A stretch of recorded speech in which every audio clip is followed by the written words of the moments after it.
हज के 5 दिन हैं। हज के कितने दिन हैं? 8, 9, 10, 11, 12 जुल्हिज्जा। 8 जुल्हिज्जा को हाजी ने जाना होता है मिना, और वहां हमने 5 नमाजें पढ़नी है। 5 नमाजें पढ़ना वहां सुन्नत है, जोहर, असर, मगरिब, इशा और 9 की फजर। ठीक है, this is the most crucial and most important day of हज।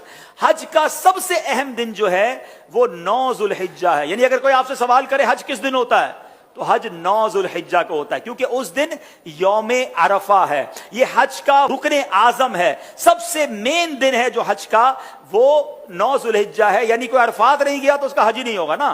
तो हज का जो मेन दिन है वो अरफात का दिन है। पूरा दिन अरफात में गुजारना है। जब गुरूब आफ्ताब का यकीन हो जाए कि जनाब मगरिब का वक्त हो गया, गुरूब आफ्ताब हो गया, अब सारे हाजी आएंगे मुजदलिफा। ठीक है, अब जब आप मुजदलिफा पहुंचेंगे तो मुजदलिफा में मगरिब और इशा मिलाकर पढ़नी है, अरफात में मगरिब नहीं पढ़ेंगे। यह भी अल्लाह की शान है कि मगरिब का वक्त भी हो जाए मगर मगरिब नहीं पढ़नी है। मुजदलिफा जाना है और वहां इशा के वक्त में, मगरिब के वक्त में नहीं, इशा के वक्त में मगरिब और इशा मिलाकर पढ़नी है। और फजर भी मुजदलिफा में पढ़ेंगे। पूरी रात हमारी कहां गुजरेगी? मुजदलिफा में। अब जो सुबह आएगी, कौन सी सुबह होगी? कौन सी सुबह होगी? 10 की। 10 तारीख को क्या होता है? क्या होता है?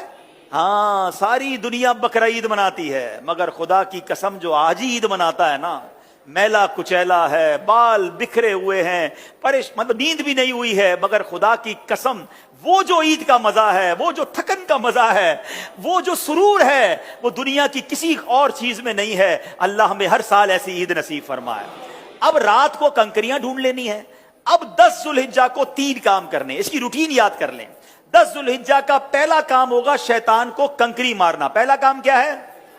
शैतान को, एक ही शैतान को मारना है, बड़े शैतान को। ठीक है, बड़े शैतान को 7 कंकरियां मारनी है। दूसरा काम, जैसे ही कंकरी मार लेंगे उसके बाद कुर्बानी करनी है। ठीक है, कंकरी मारकर आपने अपने मौल्लिम को, अपने ग्रुप वालों को, या जो भी लोग आपकी कुर्बानी का इंतजाम कर रहे हैं उनको बताना है कि मेरी कुर्बानी कर दें।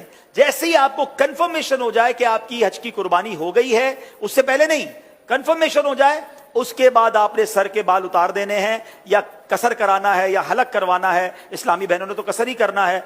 अब आपका हज का एहराम उतर जाएगा। जैसे